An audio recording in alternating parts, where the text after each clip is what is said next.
हम खड़े हैं लखनऊ के हीवेट रोड पे बंगाली क्लब में।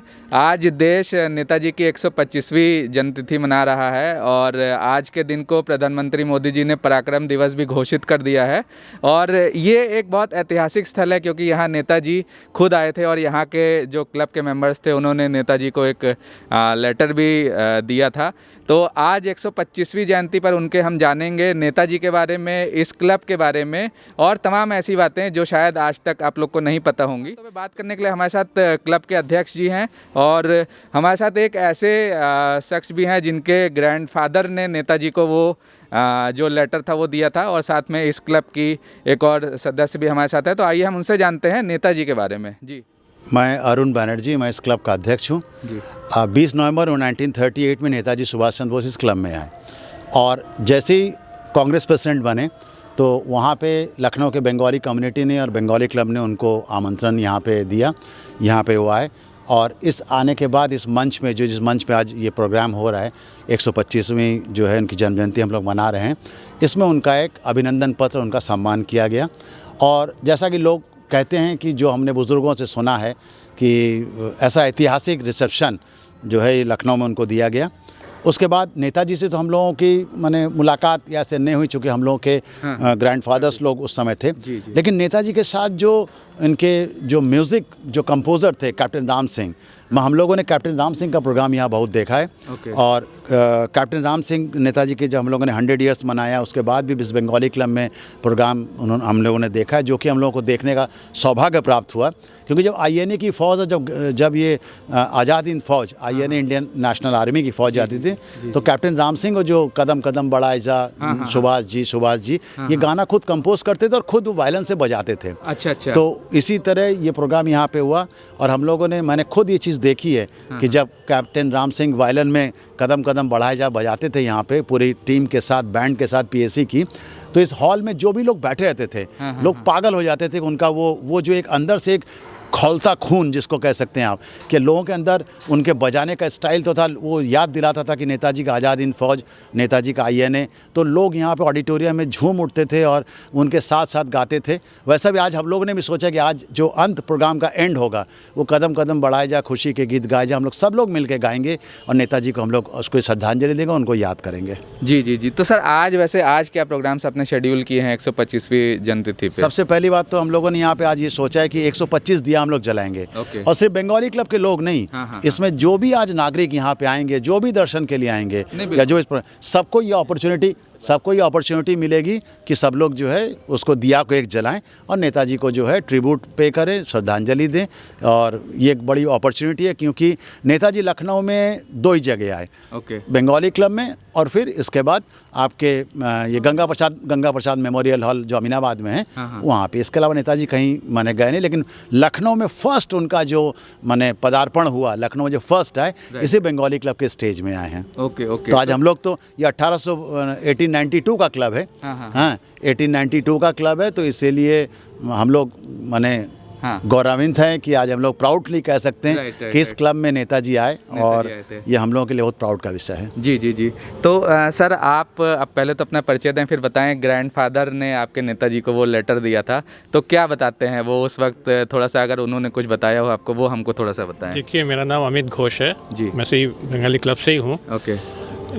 नेताजी यहाँ पे नवंबर में 1938 में आए थे। उस समय हमारे ग्रैंडफादर मिस्टर PC घोष इनके साथ वो थे। उन्होंने उनकी डेथ 1962 में हुई। तो उस समय मैं बहुत ही छोटा था एक्चुअली 1962 में, जब मेरे ग्रैंडफादर जिस समय नेताजी उनके साथ थे। तो इतना थोड़ा सा उन्होंने बताया था, मैं थोड़ी सी मेमोरी में याद है कि इतना अच्छा रिसेप्शन उनको मिला था उस समय, जिसको कि वो कभी सोच भी नहीं सकते थे। इतना बढ़िया रिसेप्शन उनको दिया गया था यहाँ पे। जो उस समय मैं बहुत ही छोटा था, 7-8 साल का था। तो जितना उन्होंने बताया था यही मेमोरी मुझे याद है। ठीक। मीनाक्षी सिन्हा, मैं वाइस प्रेसिडेंट हूँ बंगाली क्लब की।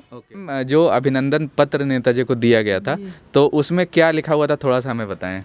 उसमें तो एक तो वो कांग्रेस के वो प्रेसिडेंट चुने जाने के बाद उनको यहाँ पे वो फेलिसिलेट किया गया था 1938 20 नवंबर को इसी स्टेज में किया गया था।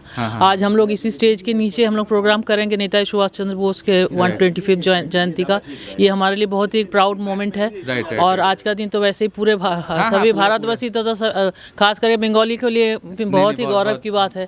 उसमें वही लिखा हुआ था कि मतलब उन्होंने जो बातें बोली थी वो सब लिखा हुआ था कि freedom is taken not given, और गलत करने की भी ज़रूरत नहीं और ना गलत सहने की ज़रूरत है। और इसके अलावा 3 लोगों को और मतलब वो दिया गया था, फेलिसिटेट किया गया था, तो उनका नाम आपको मानपत्र से एग्जैक्ट मिल जाएंगे। ओके मैम, हम लोगों ने अपने स्टेज की बात करी तो हम लोगों ने देखा स्टेज पर आपके जो फादर इन लॉ है उनके फादर का नाम लिखा हुआ, दादा ससुर जी। तो थोड़ा सा बताएं उस वक्त के बारे में जब ये उन्होंने डोनेट किया, क्यों डोनेट किया जी? वो एक्चुअली वो कलकत्ता से शिवपुर इंजीनियरिंग कॉलेज के पास आउट थे। फर्स्ट जब इंजीनियरिंग कॉलेज स्टार्ट हुआ था तो फर्स्ट बैच के फर्स्ट क्लास स्टूडेंट थे।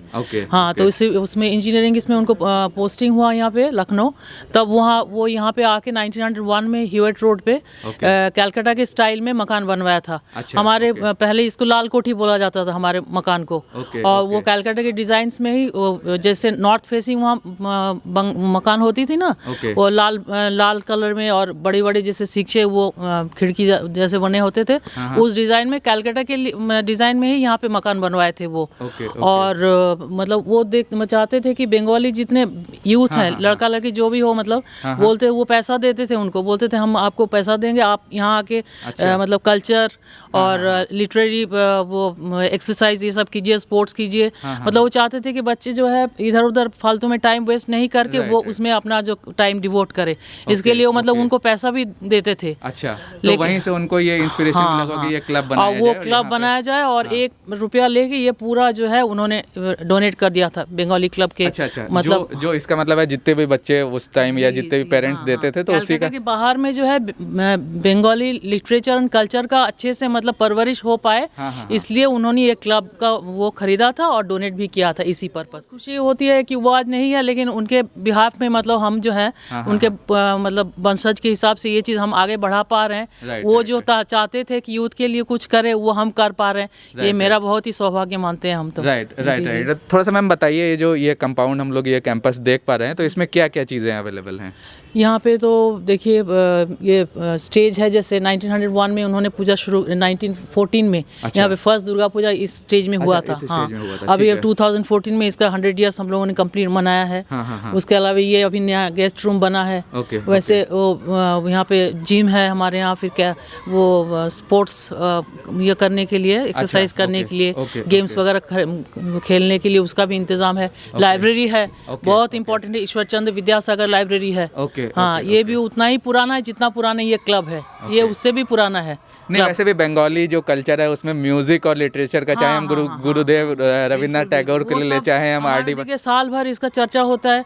हम लोग नया साल मनाते हैं, पूरे साल भर जो है इसमें जो है बंगाली कार्यक्रम और ये सब लिटरेरी वो बुक फेयर करवाए हैं हम लोग। फिर यहाँ पे बंगला पढ़ाया जाता है, हम क्लास लेते हैं उसका जी। तो ये थी इनाक्षी मैम जिन्होंने हमें इस क्लब के बारे में बताया, और इन्हीं के ही जो फादर इन लॉ के दादा ससुर थे उन्हीं के देन है ये क्लब, और उन्हीं की वजह से ये फंक्शन यहाँ पे सेलिब्रेट हो पा रहा है।